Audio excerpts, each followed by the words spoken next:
One of the practice problems on the midterm practice exam was number 7, this one, which asks, given that boron's atomic mass is 10.81, what the probability of getting a boron isotope with a mass number of 10.81 exactly would be.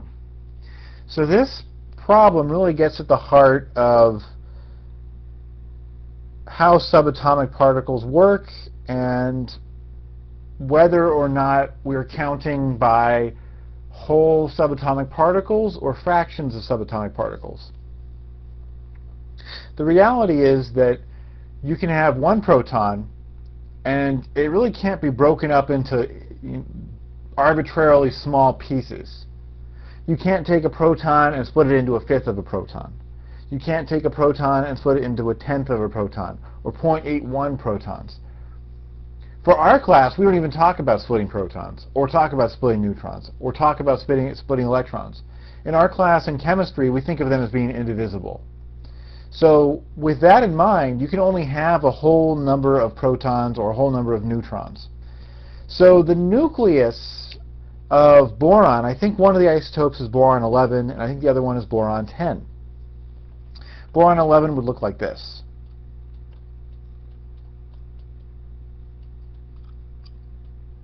Boron 10 would look like that. The number of protons in boron 11 is 5. The number of protons in boron 10 is 5. The number of protons in any boron, regardless of what the mass number is, regardless of how many electrons are around this thing, the number of protons is always 5. That's what boron means. It means nucleus with 5 protons in it. The number of neutrons in boron 11 is whatever mass number is not accounted for by these 5 protons. So there's 11 protons plus neutrons, and 5 of them are protons, which means that there's 6 neutrons. Similarly, this boron ends up having 5 neutrons because only 5 of the mass number, this number on the top, are accounted for as being protons, this number on the bottom, the atomic number.